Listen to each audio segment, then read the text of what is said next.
ዛንታ ናይቲ ተኣምራዊ ጆን ሊ ንዝተዋህቦ ናይ ሞት ውሳነ ዳግመ ግምት ክገብርሉ ተገዲዶም እዮም። ምኽንያቱ ክቐትልዎ ስለ ዘይከኣሉ። ጆን ባባ-ካምፕ ሊ ብዝያዳ እቲ ዘይሕነቕ ሰብኣይ ብዝብል ቅጽል ስም ዝጽዋዕ ማእከል ናይ 19 ክፍለ ዘመን ዘይተፈትሐ ምስጢራት ብርጣንያ እዩ።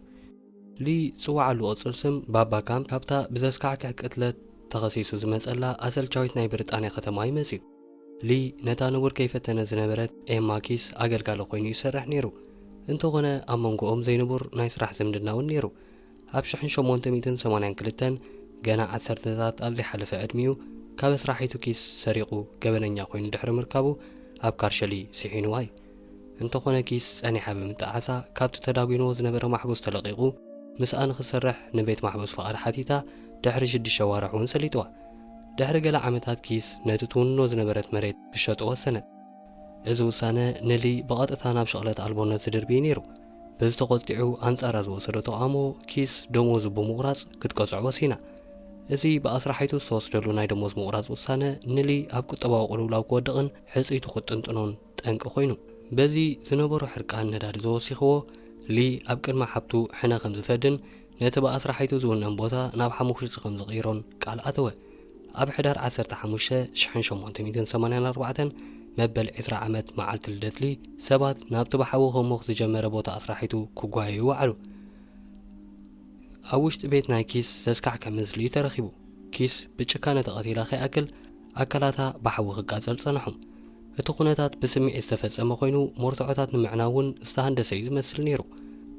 ጆን ሊ መስርሕ ፍርዱ ብርግኣት እቲ ገበን ኣነ ኣይምፈጸምክዎን፣ ኣነ ኣብ ኣምላኸ ዝኣምን፣ ንሱ ድማ ንጹህ ምዃነ ይፈልጥ እዩ እናበለ ፈጺሞ 23 ለካቲት 1885 3 ወርሓት ድሕሪ እቲ ቅትለት ሊ ንኽሕነቕ ተበይኑሉ ኣብ ቦታ ማሕነቕቲ ተረኽበ። ገመድ ኣብ ክሳዱ ኣትዩ መንበር ኣብ ትሕቲኡ ንማሕነቕቲ ተዳለወ። ወላ እኳ እታ ወንበር ተሳሒባ ሊ ተሓኒቑ ጠልጠል እንተበለ ክመወት ግን ኣይከኣለን። ንለኣልዮም ከም ብሓድሽ ነቲ ናይ ማሕነቕቲ መሳርሒታት ጉድለት ከይህለዎ ፈቲሾም ጽቡቕ ምህላው ድሕሪ ምርግጋጽ ንሊ ከም ብሓድሽ ክሳዱ ናብ ገመድ እትዮም ካሓንቅዎ ፈተኑ። እንተኾነ ሊ ወይ ከምነቕ ካልእ ግዜ ወሲዶም ነቲ መስርሕ ከም ብሓድሽ ድሕሪ ምርማር ንሳልሳይ ግዜ ሓነቕዎ። ሕጂ እውን ዝተኣምረተኛ ሰብኣይ መዓልቲ ጉዲ ዘይኣኸለት ኮይና ክመውት ኣይከኣለን። ድሕሪ እቲ ፍሹል ሳልሳይ ፈተነ ማሕነቕቲ ሰበስልጣን 4 ግዜ ንማሕነቕቲ ክፍትንዎ ዘይሕጋዊ መሲሉ ስለ ዝተረኣዮም ኣብኡ ዝነበሩ ተዓዘብቲ ድማ እዝስ ኣምላኽ ዝገብሮ ዘሎ ተኣምር እዩ እናበሉ ስለ ዘጉረምረሙ ሊ ናብ ሽልኡ ከም ዝምለስ ተገብረ። ጾር ናይዚ ሞት 3 ግዜ ዝፈራሓቶ ገበነኛ ጉዳዩ እንታይ ይኹን ዝብል ኣዋጣርሕቶ ናብቲ ኣብቲ ግዜ ዘቤታዊ ሴክሬታሪ ናይ ብርጣንያ ዝነበረ ሰር ዊልያም ሃርኮርት ወረቐ። ደጊም 4 ግዜ ክትሓንቆ ምፍታን ፋይዳ ዘይብሉን ምስ ህዝቢ ዘቃሕሕርን ተግባር ክኸውን ከም ዝኽእል ዝኣመነ ዊልያም ንናይ ሊ ናይ ሞት መቕጻዕቲ ናብ ናይ ሕልፈት ማእሰር ተቐይሩ ዳግም ብዝኾነ ተኣምር ከይፍታሕ ዝብል ወግዓዊ ለበዋ ኣሰኒ ወሰኖ። ድሕሪ ግዜ ዛንታ ጆን ባባ-ካምፕ ሊ ህቡብ ኮይኑ ህዝቢ ንምፍትሑ ጎስጓስ ክገብር ጀመረ። ካብቶም ንምፍትሑ ጽውዑ ዝነበሩ ገለ ሰባት ብኣምላኽ ይድሒኑ ክብሉ እንከለዉ ካልኦት ድማ ዝኣክል ተሳቒዩ ብኡ የብቅዓሉ በሉ። እዚ ካብ ህዝቢ ዝረኸቦ ኣቓልቦ ንመስርሕ ፍርዱ ኣብ ምልክት ሕቶ ከእትዎ ጀመረ።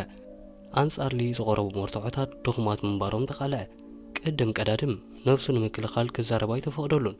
ካልኣይ ነገር እቲ ኣንጻሩ ዝቐረበ ጭብጥታት መብዛሕትኡ ኣብ ከባብያዊ መርትዖታት ዝተመርኮሰ እዩ ነይሩ። ሳልሳይ ሓቂ ንኪስ ከም ዝቐተላን ገዛ ከም ዘባርዑን ዘረጋግጽ ዝኾነ ጭብጢ ይቀረበን። 22 ዓመታት ድሕሪ እቲ ዝተፈተነሉ ናይ ማሕነቕቲ ፍርዲ ጆን ኣብ 1907 ካብ ቤት ማእሰርቲ ተፈትሐ። ድሕሪ ምፍትሑ ታሪክ ህይወቱ ዝገልጽ መጽሓፍ ብምድላው ህቡብነቱ ሰማይ ዓረገ። ኣብ ዝተፈላለየ ቦታታት እናዘረ ኣብ ፊት ሞት ተገቲሩ ዝፈጸሙ እንቅያታት ጸወየ። እንተኾነ ዝና እውን ይሃስስ እዩ። ድሕሪ ገለ ግዜ ኣብ 1911 በዓልቲ ቤቱን 2 ደቁን ኣብ ድኽነት ራሕሪዑ ካብ ገጽ ብርጣንያ ተሰወረ። ጸኒሑ ከም ዝተፈልጠ ናብ ኣሜሪካ ጊዒዙ ሓዳሽ ስድራ ከም ዝመስረተ ተረኽበ። ኣብ ሰዓበ ዓመታት ዛንቱኡ ተቐዲሑ ኣብ ፊልምታት ናይ ቴሌቪዥን ፕሮግራማትን ደርፍታትን ቀረበ። ቅትለት ኤማኪስ ግሬስሊ ልዕሊ 1 ክፍለ ዘመን ኣሕሊፉሎ። ደማ ኣብ ኢድ ጆን ባባ-ካምፕ ሊ ይኹን ኣይኹን ብዘይገድስ ሰማያዊ ሓይሊ ድዩ ኣይኮነን ካብ ሞት ኣድሒንዎ ብዘይገድስ ዛንታ ጆን ሊ ዘይፍታሕ ምስጢረ ትንግርቲ ኮይኑ ይተሪፉ።